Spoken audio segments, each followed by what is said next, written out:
Assalamualaikum warahmatullahi wabarakatuh dan salam sejahtera. Bertemu kita sekali lagi dalam laporan laksana ke-25 hari ini. Saya berharap agar semua rakyat Malaysia berada dalam keadaan sihat. Laporan laksana ke-25 akan dimulakan dengan perkongsian status pelaksanaan bencana. Diikuti tahap pencapaian keseluruhan bencana dan juga diikuti dengan ulasan isu semasa.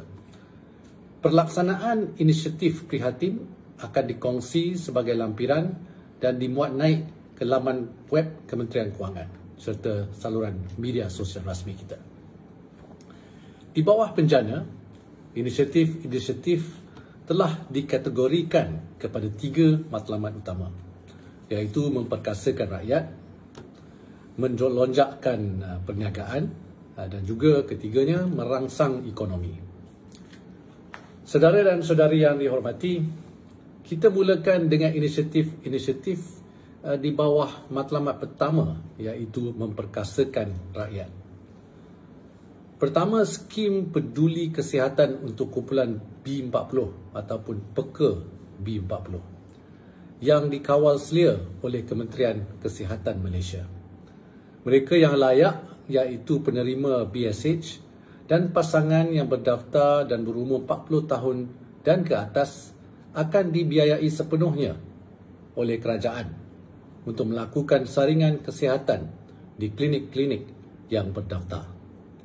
Melalui skim ini, penekanan diberikan bagi menampung keperluan kesihatan seperti pengesanan awal untuk penyakit tidak berjangkit.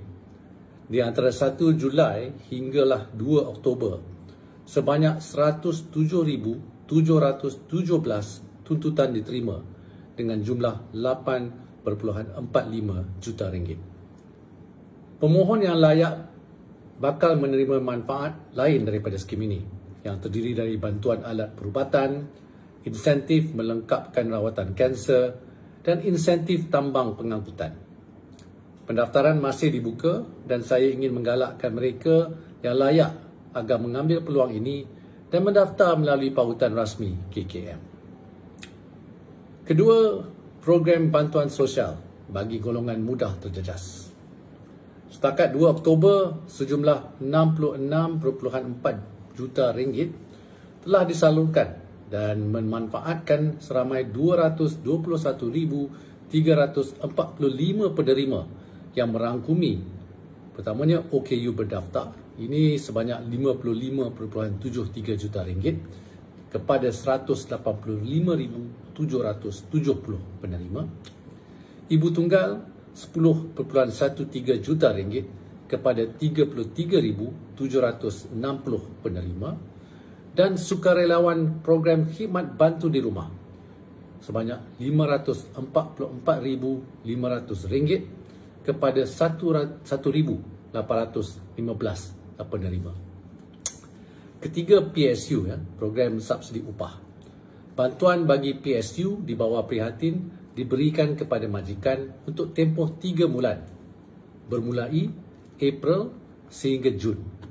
Di bawah pelan bencana, bantuan ini telah dilanjutkan selama 3 bulan lagi bermula Julai hingga September 2020. Terkini, PSU telah dilanjutkan sekali lagi di antara 3 hingga 6 bulan di bawah pakej Kita Prihatin. Setakat 2 Oktober 2020, sebanyak 11.967 bilion ringgit PSU telah diluluskan untuk memanfaatkan lebih 322,022 majikan serta lebih 2.6 juta pekerja. Untuk makluman semua, Perkeso akan bekerjasama dengan Suruhanjaya Pencegah Rasuah Malaysia SPRM berhubungan penyelewengan 30 kes tuntutan PSU palsu yang dilakukan majikan. Pihak kerajaan tidak akan berkompromi terhadap mana-mana majikan yang cuba melakukan penyelewengan dengan membuat tuntutan tetapi tidak menyalurkan subsidi ini kepada pekerja mereka. Keempat, program insentif pengambilan pekerja dan bantuan latihan. Secara keseluruhan, seramai 48,617 pekerja. Ini peningkatan daripada 43,998 minggu lalu. Telah berjaya mendapat pekerjaan melalui program ini. Jumlah ini merangkumi 38,189 orang di bawah umur 40 tahun, 5,966 orang bagi golongan berusia di antara 40 hingga 60 tahun, serta 293 orang kelainan upaya dan 4,169 perantis. Kelima, program kemahiran dan peningkatan kemahiran. Beberapa kementerian dan agensi telah menyelaraskan program reskilling and upskilling, merentasi kementerian dan agensi berkaitan supaya dapat menyediakan tenaga kerja yang memenuhi kehendak industri. Program ini turut bertujuan untuk memperkenalkan dan melatih kemahiran baharu kepada para peserta. Berdasarkan statistik yang diperolehi setakat 2 Oktober, seramai 61,339 individu telah diluluskan untuk mengambil bahagian dalam program yang disediakan. Bagi mereka yang masih mencari peluang pekerjaan, gunakanlah peluang reskilling dan upskilling bagi meningkatkan kebolehpasaran anda. Untuk makluman lanjut, sila layari laman web kementerian dan agensi yang terlibat seperti di pautan bagi makluman lanjut. Saudara dan saudari yang dihormati, bagi inisiatif di bawah matlamat kedua penjana, iaitu melonjakkan perniagaan, kerajaan terus membantu PKS yang merupakan komponen penting dalam pertumbuhan ekonomi negara.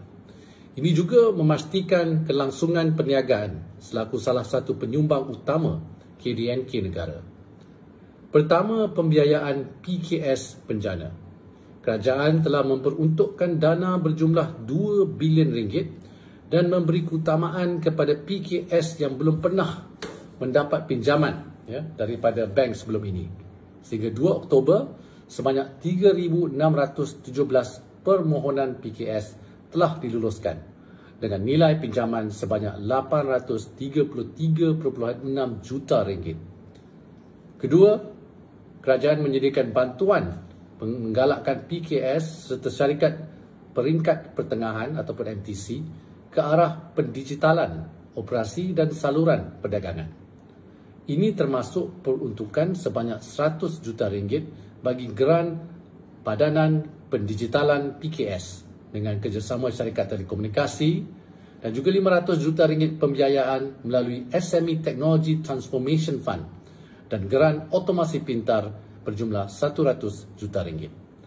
Sehingga 2 Oktober, sebanyak 24.6 juta ringgit telah diluluskan untuk dimanfaatkan oleh 1,634 PKS dan MTC.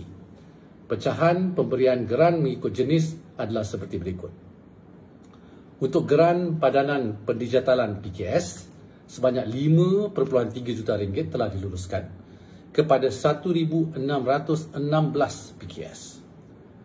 SME Technology Transformation Fund sehingga 2 Oktober 2020, sebanyak 23 PKS telah memohon bantuan ini dan sejumlah 18.4 juta ringgit telah diluluskan dan akan memanfaatkan 9 PKS.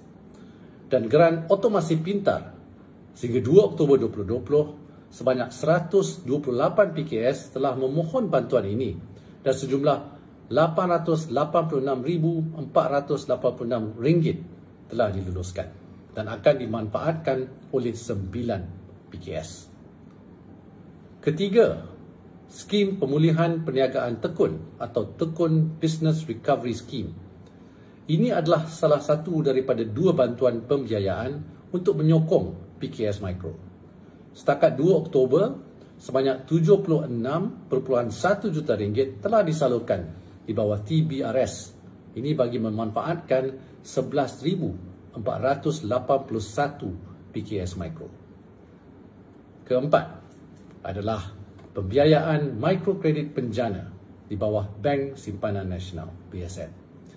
Setakat 2 Oktober, sebanyak 98.66 juta ringgit telah disalurkan bagi memanfaatkan 2,692 PKS dan juga PKS Mikro. Saudara dan saudari yang dihormati, seterusnya adalah pelaksanaan langkah di bawah matlamat 3 Pelan Penjana, iaitu merangsang ekonomi. Pertama, permohonan e-penjana telah ditutup pada 24 September 2020 dan tempoh penggunaan kredit RM50 dalam e-dompet ini telah tamat tempohnya pada 30 September 2020. Secara keseluruhannya, seramai 11.36 juta rakyat telah menerima bantuan RM50 dalam e-dompet mereka dengan jumlah nilai sebanyak RM567.9 juta. Ini yang bermakna melalui e-penjana RM567.9 juta telah dibelanja bagi merancangkan ekonomi Malaysia. Kedua, sokongan bagi sektor seni, budaya dan hiburan.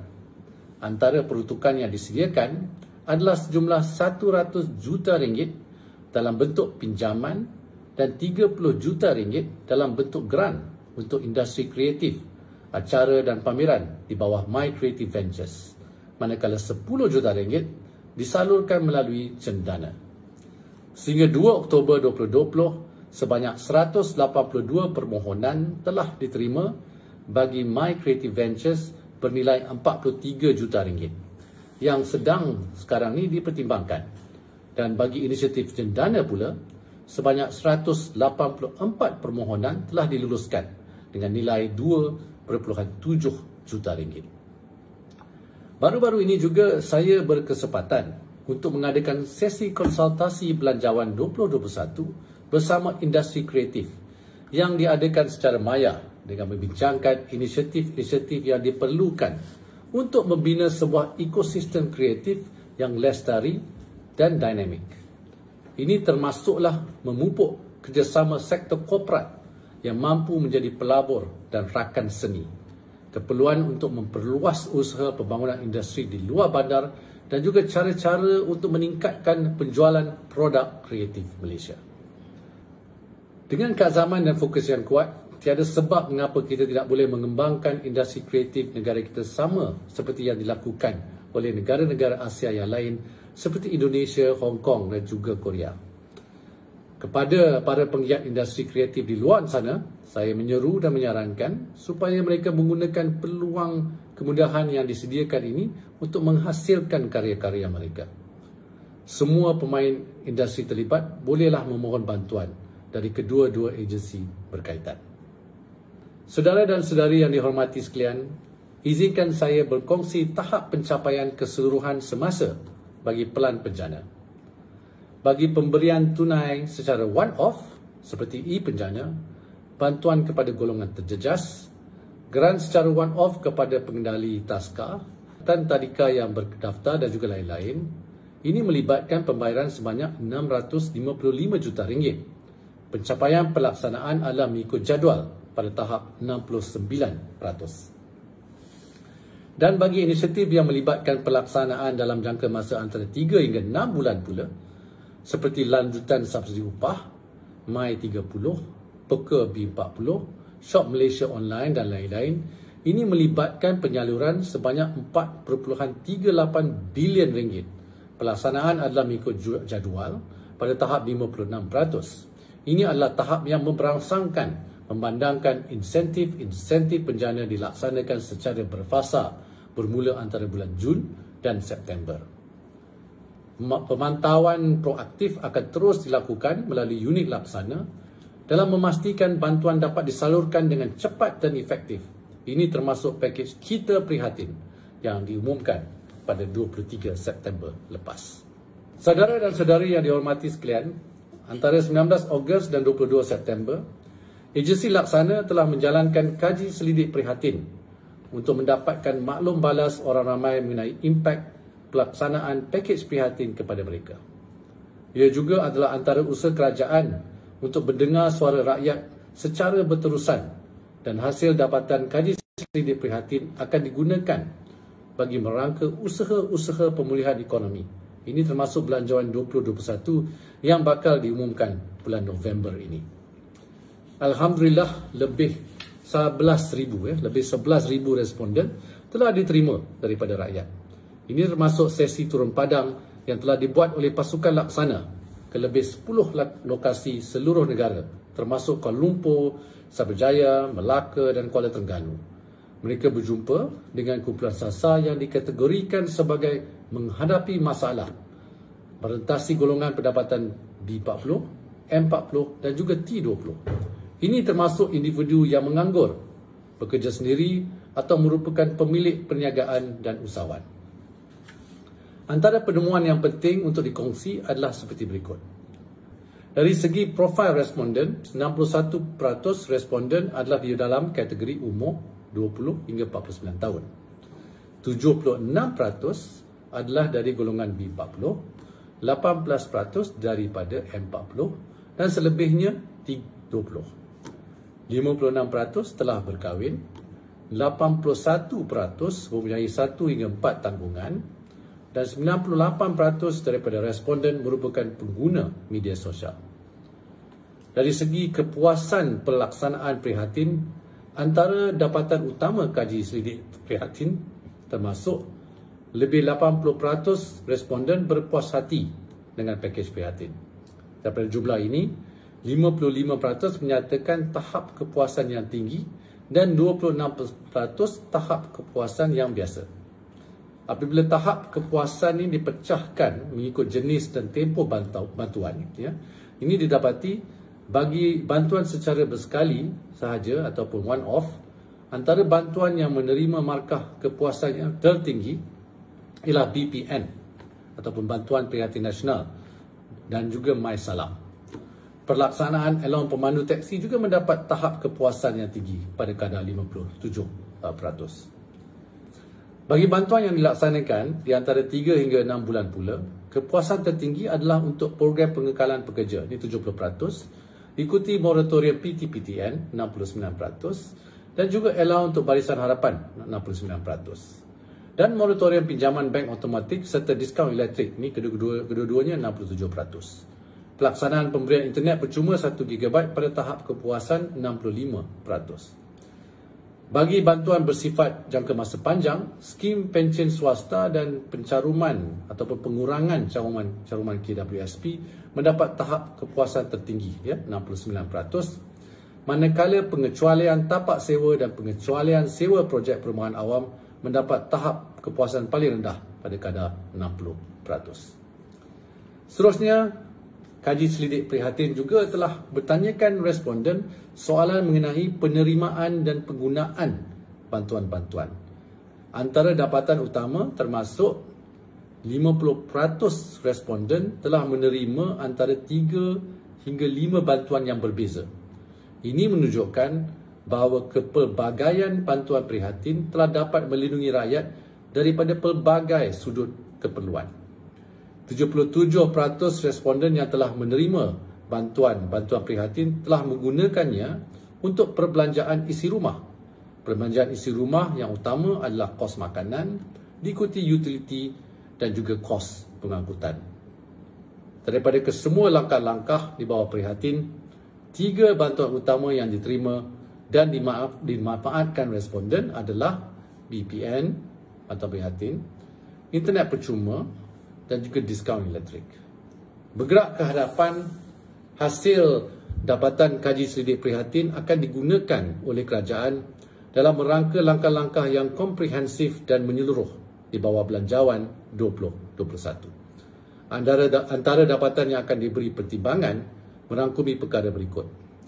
Meningkatkan sokongan bagi perkhidmatan kesihatan mental, mempermudahkan akses bantuan untuk golongan muda terjejas seperti warga emas, memperkasakan peranan syarikat berkaitan kerajaan GLC dalam menyokong komuniti dan meningkatkan peranan perusahaan sosial ataupun social enterprise dan juga menambahkan peluang pekerjaan. Pada kesempatan ini saya ingin mengucapkan terima kasih kepada Jabatan Perangkaan Malaysia dan juga lebih 32 agensi kerajaan dan swasta di atas kerjasama dalam melaksanakan kaji selidik prihatin ini. Kerjasama padu berpandukan data ini adalah selaras dengan komitmen kerajaan dalam memantapkan penyampaian perkhidmatan. Di bawah Belanjawan 2021 juga, kerajaan berharap dapat memperuntukkan sumber bagi memperkukuhkan lagi penyelarasan perkongsian data merentasi agensi-agensi kerajaan persekutuan dan negeri, pihak berkuasa tempatan dan juga NGO. Kerajaan sedar masih ada ruang untuk penambahbaikan dan akan sentiasa memberi yang terbaik buat rakyat, perniagaan dan ekonomi.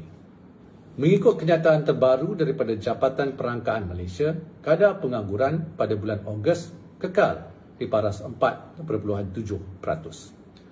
Dengan penurunan jumlah penganggur kepada 741,600 daripada 745,100 pada bulan Julai 2020. Ini menunjukkan bahawa usaha kerajaan menyokong pekerjaan berada di landasan yang betul melalui inisiatif seperti PSU ataupun program subsidi upah dan juga program peningkatan kemahiran yang telah berjaya menurunkan kadar pengangguran yang sebelum ini mencecah 5.3% pada bulan Mei 2020.